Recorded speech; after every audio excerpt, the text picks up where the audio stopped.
Sejam todos bem-vindos ao canal de leitura da Inês. Sintam-se à vontade para dar likes, compartilhar o conteúdo e se inscrever no canal. Lembrem de ativar o sininho para receber notificações de novos vídeos de leituras de histórias interessantes. As aventuras de Chanticleer e Péterlote. Primeira aventura. Como eles foram às montanhas comer nozes, certo dia, disse Chanticleer, o galo, para Péterlote, a galinha: as nozes devem estar maduras. Vamos à montanha nos banquetear antes que o esquilo leve tudo. Ótimo! Respondeu a galinha. Venha! Vamos nos divertir a valer! Então os dois subiram a montanha e, como fazia um dia bonito, ficaram lá até a noitinha. Ora, fosse porque tinham realmente engordado ou se tornado arrogantes, eu não saberia dizer. O galo teve de fazer uma carruagem com as cascas das nozes. Quando ficou pronto, a galinha se acomodou e disse ao galo: agora me tome posição entre os varais.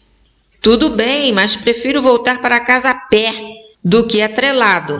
Sentarei a boleia e conduzirei, mas puxar o coche jamais. Enquanto estavam discutindo, uma pata grasnou. Seus ladrõezinhos, quem convidou vocês a virem para minha montanha de nozes? Vocês vão pagar caro, esperem só para ver.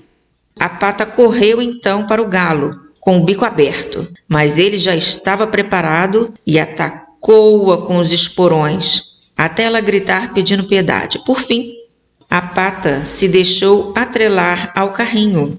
O galo se sentou à boleia como se fosse o cocheiro e foi gritando sem parar: vamos, pata, corra o mais rápido que puder. Depois de rodarem uma pequena distância, eles encontraram dois caminhantes, um alfinete e uma agulha. Pare, pare! Chamaram e disseram aos dois que logo estaria muito escuro e não poderiam dar mais nenhum passo. A estrada era tão poeirenta. Será que não gostariam de uma carona? Os dois tinham ido à estalagem do alfaiate, próxima aos portões da cidade, e se demorado tomando cerveja. Como eram ambos muito magros e não ocupavam muito espaço, o galo os deixou subir, mas os fez prometerem não pisar nos seus pés nem nos pés da galinha. Tarde da noite, o grupo chegou a uma estalagem e, como não quisessem continuar viagem no escuro e a pata estivesse começando a cambalear para os lados, eles entraram. A princípio, o estalajadeiro fez muitas objeções em hospedá-los, alegando que a casa já estava cheia. Talvez achasse que não eram gente muito importante, mas finalmente, à força de muita persuasão, prometendo-lhe o ovo que a galinha pusera no caminho e oferecendo-lhe também a pata, que punha um ovo por dia, o estalajadeiro consentiu em deixá-los passar a noite ali.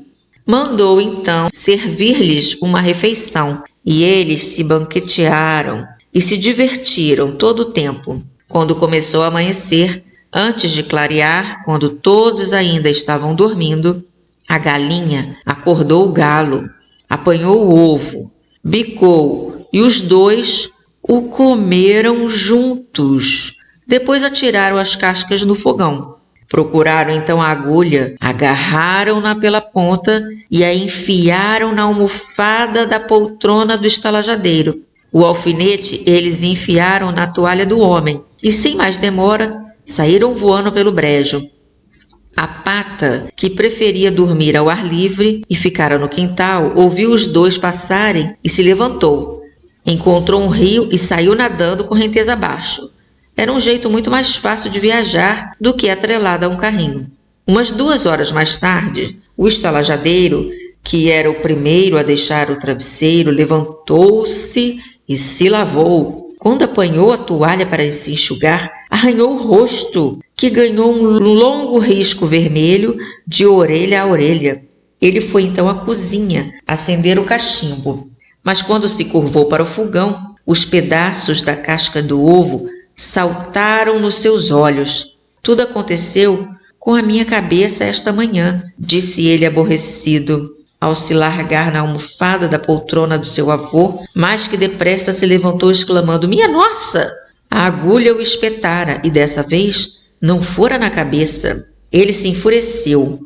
As suas suspeitas imediatamente recaíram sobre os hóspedes que haviam chegado tão tarde na véspera. Quando foi procurá-los, não os encontrou em parte alguma e jurou nunca mais aceitar gente maltrapilha em sua casa, porque comia muito, não pagava e de quebra ainda lhe pregava peças em lugar de agradecer.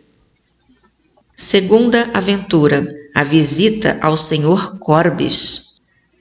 Outra vez, quando Chanticleer, o galo, e Peterlote, a galinha, estavam em vésperas de viajar, o galo construiu uma bela carruagem com as 4 rodas vermelhas e atrelou a ela 4 ratinhos. A galinha se sentou com o galo e o casal partiu. Não tinham ido muito longe quando encontraram uma gata.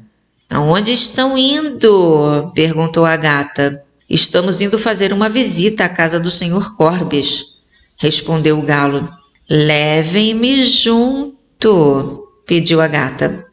Com todo prazer, sente-se atrás para não cair para frente. Por favor, preste atenção, minhas rodas são vermelhas. Não respingue lama nelas, não. Rodas, rodem sem parar. Ratos, vamos disparar à casa de um amigo que queremos visitar. Então, juntaram-se a ele uma mó, um ovo, um pato, um alfinete e, por último, uma agulha. Todos se acomodaram na carruagem e prosseguiram em grupo. Mas quando chegaram à casa do amigo, ele tinha saído. Os ratos levaram a carruagem para a cocheira. A galinha e o galo voaram para o poleiro. O gato se sentou junto ao fogão. O pato se deitou ao lado da vara do poço. O ovo se enrolou na toalha. O alfinete se enfiou na almofada. A agulha, de um salto, enterrou-se no travesseiro da cama e a mó descansou encostada à porta. Quando o Sr. Corbis chegou em casa e foi acender o fogão, o gato atirou cinzas em sua cara. Nhau! Ele correu à cozinha para se lavar e o pato espirrou água em sua cara. Tsh! Agarrando a toalha para se enxugar, o ovo escorregou e o alfinete o picou. O homem ficou zangado, atirou-se na cama, deitou a cabeça no travesseiro e a agulha o espetou. Ai! E o fez gritar. Furioso, ele quis correr para fora, mas quando alcançou a porta, a mó caiu em sua cabeça e o matou. O malvado devia ter sido esse amigo. Terceira aventura: a morte da galinha. Peterlote e Chanticleer foram à montanha de nozes em outro dia e combinaram que quem achasse uma noz a repartiria com o outro.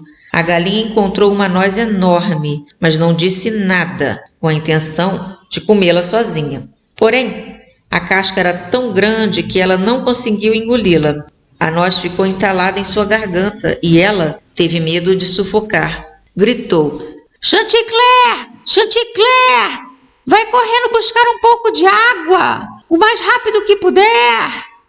Então o galo correu o mais rápido que pôde ao poço e disse: Poço, poço, você precisa me dar um pouco de água. Peterlote está na montanha das nozes, engoliu uma noz grande demais e está sufocando. O poço respondeu: Primeiro você precisa ir correndo à minha noiva, dizer a ela para lhe dar um pedaço de seda vermelha.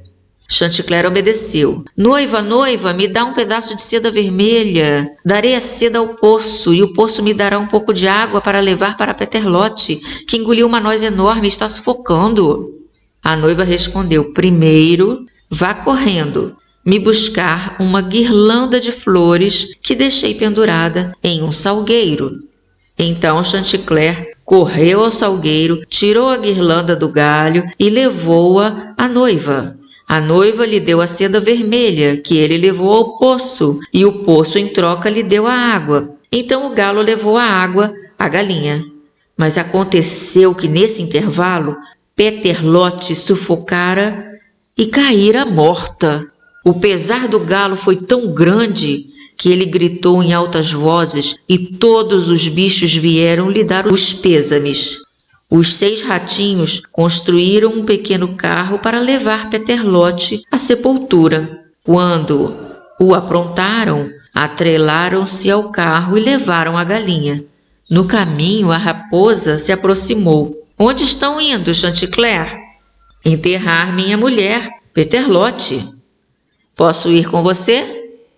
Suba aí na traseira, o carro não está cheio. Com o peso da frente, meus cavalos não podem puxar. Então a raposa se acomodou e o lobo, o urso, o veado, o leão e todos os outros animais da floresta a seguiram.